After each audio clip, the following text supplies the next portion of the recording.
찬송가 258장.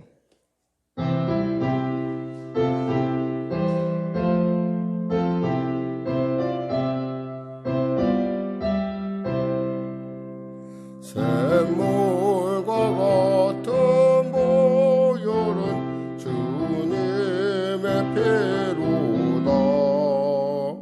보혈의 죄를 씻으면 정하게 되겠네.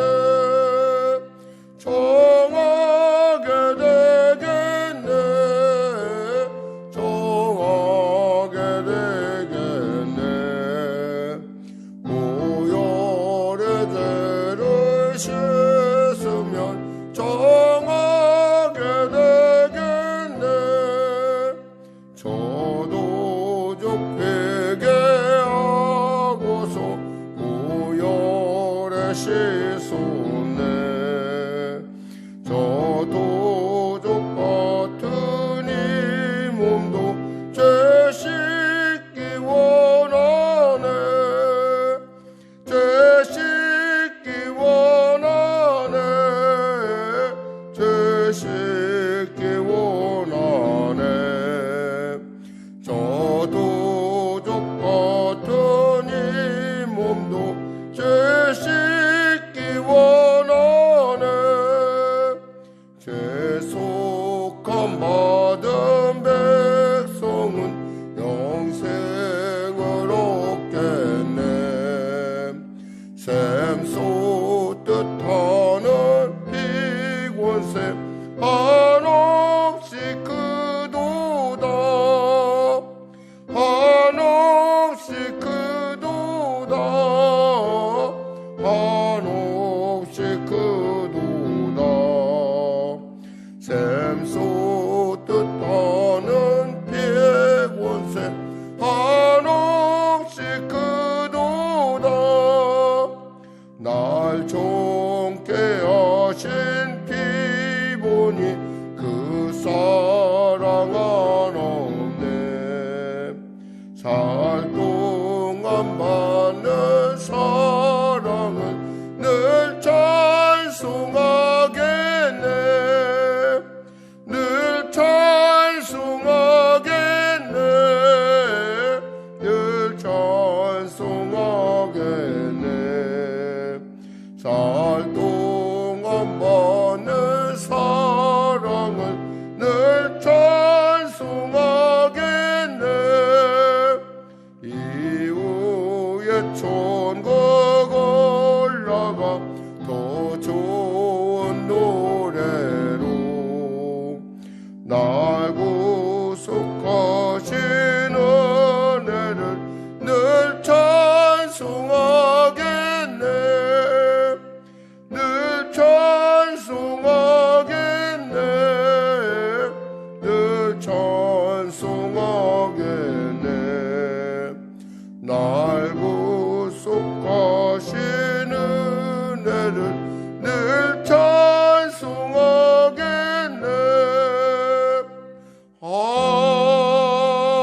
아멘. 하나님 감사합니다. 오늘도 하나님께서 귀한 아침 허락하여 주시고 오늘도 귀한 이 아침에 주의 말씀 듣게 달려나왔습니다. 찬양으로 기도로 나아가오니 우리의 기도 가운데, 우리의 고백 가운데, 우리의 찬양 가운데 함께하여 주시옵소서.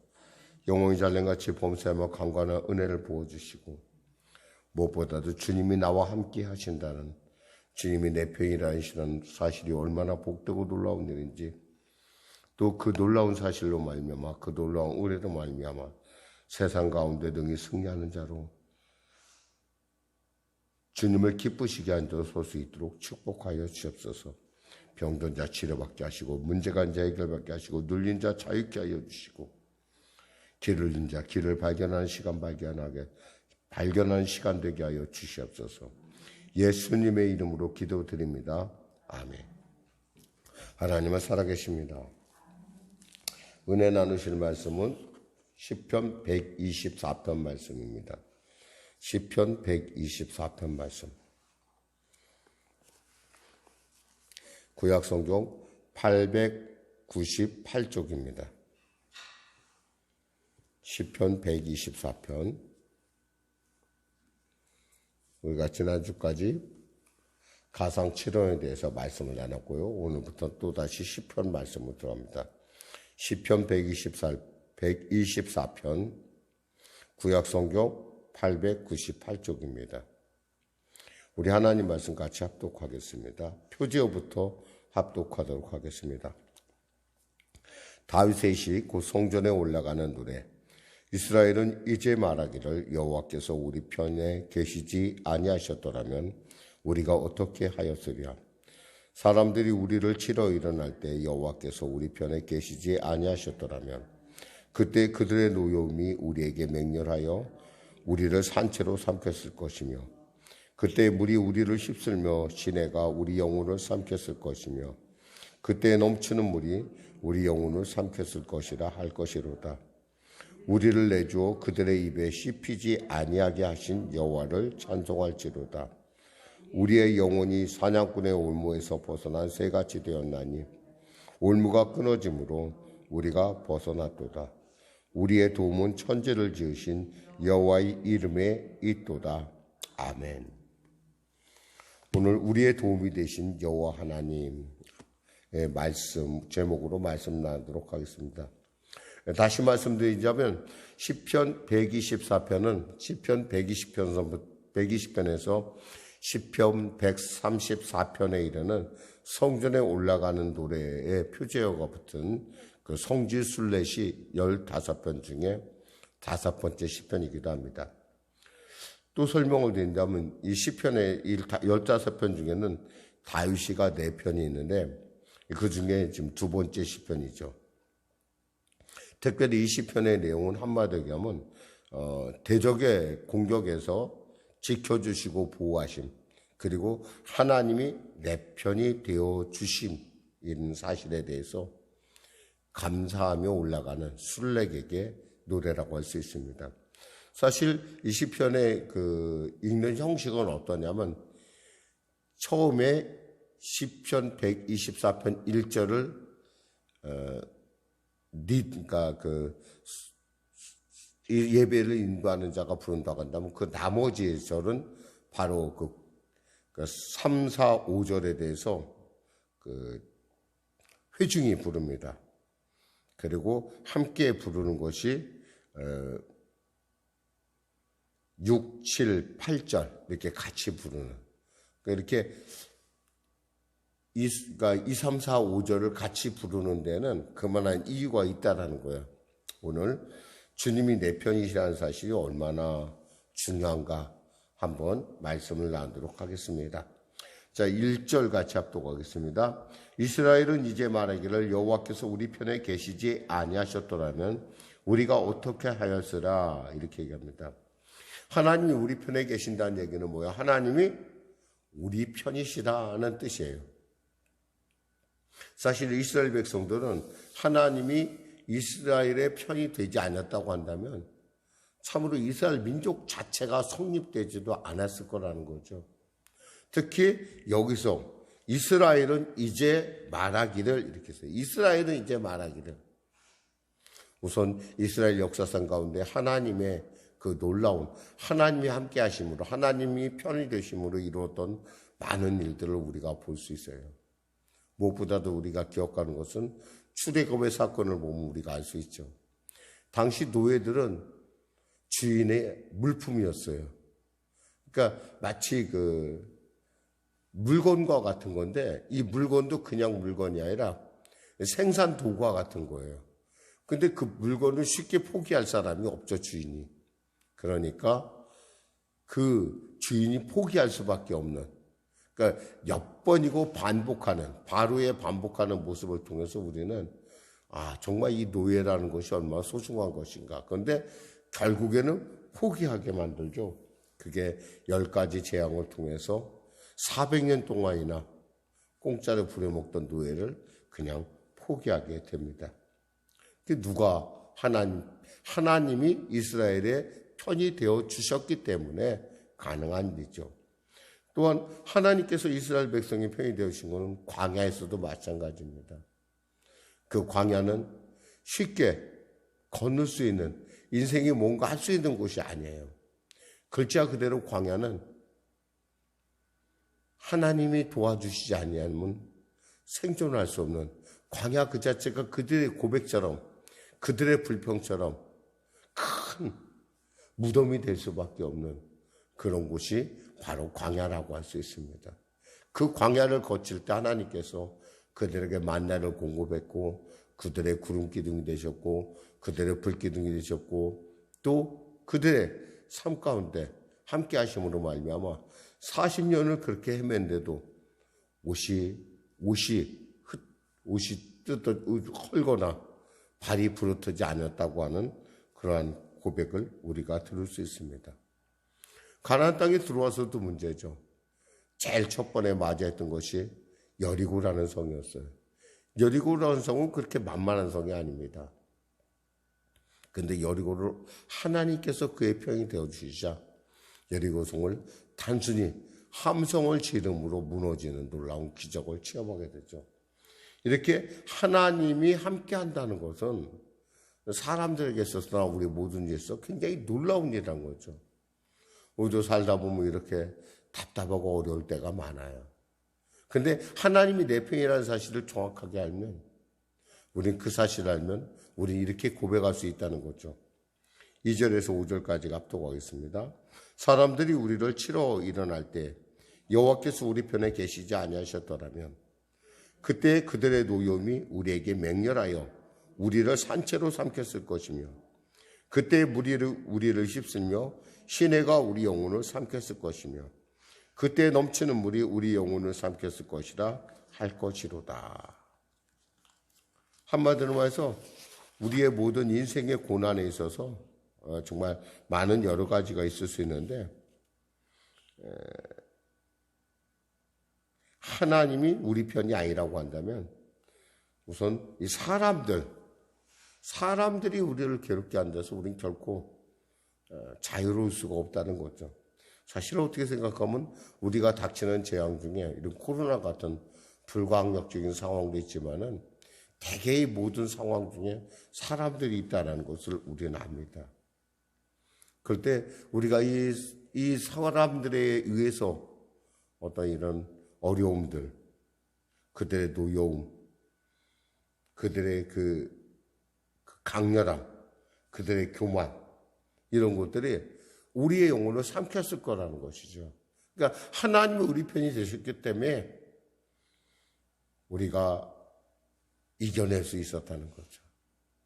예를 들면 기드온의 300명의 용사가 어떻게 13만 5천 명이 되는 연합군을 이겨낼 수가 있겠어요. 하나님이 그들의 편이 되어주셨기 때문에 10,000명 이상의 자중질환으로 무너져버리고 도망가다가 결국에는 그 어려움들을 극복하는 것을 우리가 볼 수 있어요. 이런 것처럼 하나님이 우리 편이 된다는 건 정말 엄청난 그 축복이라는 거죠. 근데 사실 우리가 참 인생을 살아보면 이걸 처음엔 그 당시엔 잘 몰라요. 이거 정말 잠도 못 자요. 너무 힘들고 고통스럽죠. 그러나 세월이 지나고 나서 곰곰이 오늘을 뒤집어 보면 하나님이 내 편이 되어주셔서 이렇게 합력하여 선을 이루어 주셨구나. 내 인생의 그 어려움, 그 골짜기, 눈물 없이 넘을 수 없었던 그 고개와 그 깊은 침묵의 골짜기 가운데, 배신의 골짜기 가운데 결국 하나님이 나를 지켜주시지 않았다면 어찌했을까? 그래서 이걸 갖다가 새 성경에는 이렇게, 새 번역에는 이렇게 풀고 있어요. 1절에 보니까 이스라엘아 대답해 보아라. 주님께서 우리 편에 아니셨다면 우리가 어떠하였겠는가? 주님께서 우리 편이 아니셨다면 원수들이 우리를 치러 일어날 때 원수들이 우리에게 큰 분노를 터뜨려서 우리를 산채로 집어삼켰을 것이며 물이 우리를 덮고 홍수가 우리를 휩쓸어 갔을 것이며 넘치는 물결이 우리의 영혼을 삼키고 말았을 것이다. 뭐 틀린 얘기 아니죠. 하나님께서 이러한 원수의, 사람들의 이러한 핍박과 적대감, 그리고 분노, 그들의 이유 없는 미움, 이것에 대해서 하나님은 이렇게 말씀하십니다. 6절 볼까요? 우리를 내주신 그들의 이에 씹히지 아니하게 하신 여호와를 찬송할지어다. 하나님께서 우리를 내주었다고 한다면 우리는 그 입술에 그 이빨에 의해서 먹잇감, 결국 우리는 씹혔을 밖에 없을 거라는 거예요. 마치 이 씹힌다는, 마치 씹히지 아니하게 하는 여호와, 이 말은 뭐냐면 꿀떡 삼키는 것을 얘기해요. 꿀떡 삼키는 것. 페리칸이 그 고기를 먹을 때 보면 어떻게 합니까? 확 물면 탁 꿀떡 삼키잖아요. 그런 모습을 얘기하는 거예요. 그러니까 얼마나 그 우리를 삼키길 원하고 우리를 갖다가 자기 것을 만들기 원하는 것을 우리가 볼 수 있어요. 6절에 뭐라고 되어 있어요? 우리를 내주어 그들의 이에 씹히지 아니하게 하신 한 여호와를 찬송할지어다. 7절, 우리의 영혼이 사냥꾼의 올무에서 벗어난 새같이 되었나니 올무가 끊어짐으로 우리가 벗어났도다. 사냥꾼이라는 건 뭐예요? 그 길을 노려서 의도적으로 함정을 놓고 그 함정에 사냥물이 잡히도록, 짐승이 잡히도록 하는 사람입니다. 그 사실은 한번 잡혔다 하면 벗어나기가 어려워요. 몸부림은 치면 칠수록 더 조여드는 것이 바로 이 사냥꾼의 올무라고 볼 수 있어요. 근데 그 올무를 어떻게 하셨어요? 하나님께서 끊어짐으로라고 했었어요. 끊어졌다라는 거예요. 끊어졌다는 것은 한 줄이 뚝 끊어지는 것이 아니라 그 올무 자체가 산산조각 났다라는 것을 의미해요. 확 하나님께서 풀어주셨다는 사실이죠. 사실 이 올무가 끊어진다라는 말 자체가 얼마나 우리의 마음속에 위로가 되는지 몰라요. 사실 우리는 이 마귀, 세상 살아가면서 마귀 사탄의 올무 가운데 우리는 빠질 때가 많습니다.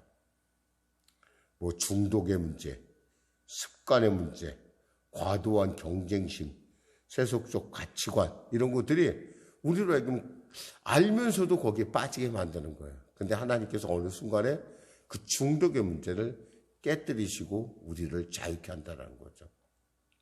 그게 뭐예요? 하나님이 내 편이라는 거예요. 하나님이 내 편이시기 때문에 하나님께서 그 올무를 깨뜨려 준다는 것이죠. 오늘 다윗은 이렇게 고백하는 거예요. 그런데 이 고백이 다윗의 고백뿐만 아니라 우리 모두의 공동체의 고백일 수 있다는 거죠. 왜냐하면 우리가 시편에 있다 보면 어느 때 감동을 느껴요. 무슨 감동? 이것이 꼭 내게 같다라는 감동을 느껴요. 특히 오늘 성지 순례, 이 순례의 여행을 사는 크리스찬들에게 있어서 이 고백은 정말 놀라운, 그래, 하나님이 내 편이시야. 하나님이 아니었다면 내가 어떻게 여기까지 올 수 있었을까? 하나님이 아니었다면 내가 그 사기꾼들의 그 부당한, 그 악한 어둠의 계기 가운데 분명히 나는 인생을 망쳤을 거야. 그러나 하나님께서 내가 몸부림쳐 기도할 때 하나님께서 그 문제를 해결해 주셨지. 지혜를 주시고 방법을 주시고 전혀 예상하지 못한 길을 열어주시고. 할렐루야.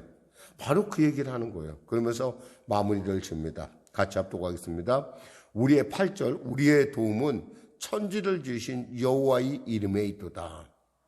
여호와 이름이란 뭐예요? 하나님을 뜻하는, 하나님의 모든 속성을 얘기해요. 그러니까 우리는 어떤 사람이에요? 우리의 도움은 하나님께 있다라는 사실을 깨닫는 거예요.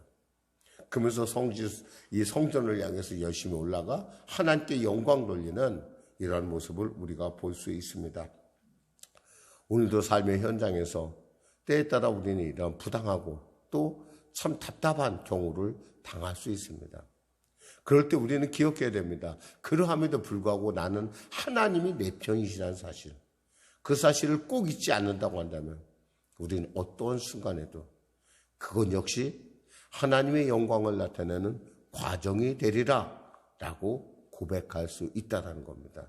그리고 그 믿음으로 담대할 수 있다는 겁니다. 저는 어렸을 때 그 한강변에 살았었어요. 한강변에 살면은 여름이 되면은 홍수를 봅니다. 홍수가 나면요, 제일 먼저 하는 행동이 뭐였냐면은, 강변에 가면은 웬 개구리들이 그렇게 많이 떠내려와요. 개구리가 그냥 아주 그냥 사방군데, 아마 제가 볼 때 아마 당시 그 상류에 있는 모든 개구리들이 다 내려왔던 모양이에요. 개구리들이 많고. 또 그리고 한강 다리에 탁 올라가서 탁 보고 있으면요, 막 다리가 떨리는 것을 느껴요. 물에 의해서 막. 그 다리가 운다고, 저는 그때 운다고 그랬는데, 막 다리가 웅 소리를 내요. 얼마나 물살이 센지. 그리고 한때는 뭐 지붕도 떠내려오고, 막 참, 뭐, 별의별 게 다 떼놓았었어요. 뭐, 돼지, 소. 근데 그 물을 바라보고 있으면요, 정신을 못 차리겠어요. 잘못하면 빠질 것 같아요. 근데 난간을 꼭 잡고 있으면 절대 빠지지 않죠. 그리고 다리가 든든하다는 걸 알고 있으니까 흔들리지 않는. 그 물만 보고 있으면은 그냥 저절로 빠져서 죽을 것 같다는 생각밖에 안 들어요. 근데 그 다리 위에 그리고 그 난간을 꼭 붙들고 있다는 사실이 저로 하여금 아주 담대하게 만드는 걸 볼 수 있었어요. 우리 인생을 살다 보면 그렇게 어려운 때가 있어요. 상황을 봐서는 도대체 해결될 방법이 없어요. 그냥 그 상황 속에, 그 물결 속에, 그 소용돌이 속에 내가 마치 빠져들어갈 것 같아요. 그런데 내가 그 다리를 의지하듯, 그 난간을 의지하듯 하나님을 의지하고, 내가 그 하나님 앞에 내가 하나님이 나를 붙들고 하나님이 내 편이시라는 사실을 한다면 우리는 어떠한 혼돈과 어떠한 과정 속에서도 능히 합력하여 선을 이룰 것을 안다는 거예요. 믿음으로 바라본다는 거예요.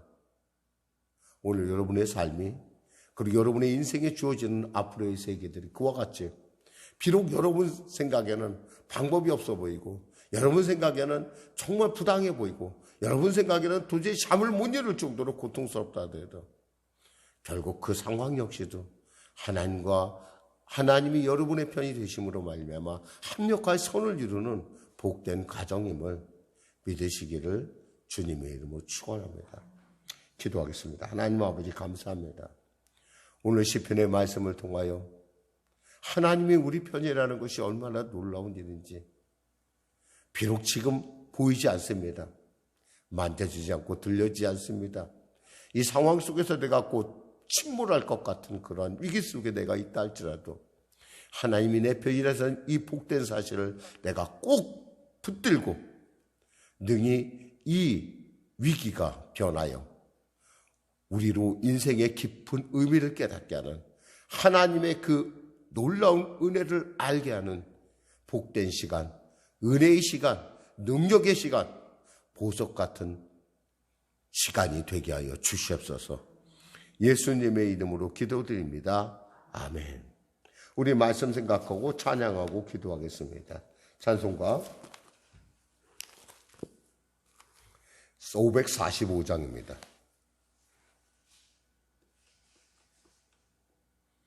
이 눈에 아무 증거 아니 배워도.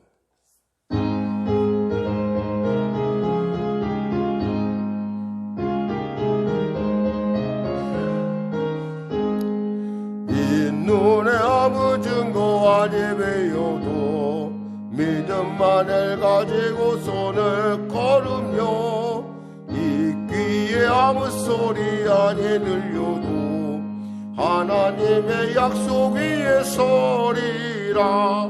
걸어가세 믿음 위에 솟소. 나가세 의심 버리고 걸어가세 믿음 위에 솟소. 눈 가기에 아무 증거 없어도 이 눈에 보기에는 어떠하든지 이미 얻은 증거대로를 믿으며 이 마음에 의심 없이 살아갈 때에 우리의 소원 주 안에서 이루리. 걸어가세 믿음 위에 솟소. 나가세 의심 버리고 걸어가세 믿음 위에 솟소. 눈 가기에 아무 증거 없어도 주님의 내 거룩함을 두고 맹세함. 주 하나님 아버지는 참 미쁘다. 그 귀한 모든 약속 믿는 자에게 능치 못할 무슨 일이 있을까. 걸어가세 믿음 위에 서서 나가세 의심 버리고. 걸어가세 믿음 위에 서서 눈과 귀에 아무 증거 없어도. 하늘에 계신 우리 아버지의 이름을 거룩하게 하시며 아버지의 나라가 오게 하시며 아버지의 뜻이 하늘에서 같이 땅에서도 이루어지게 하소서. 오늘 우리에게 일용할 양식을 주시고 우리가 우리에게 잘못한 사람을 용서하여 준 것 같이 우리 죄를 용서하여 주시고 우리를 시험에 빠지지 않게 하시고 악에서 구하소서. 나라와 권능과 영광이 영원히 아버지의 것입니다.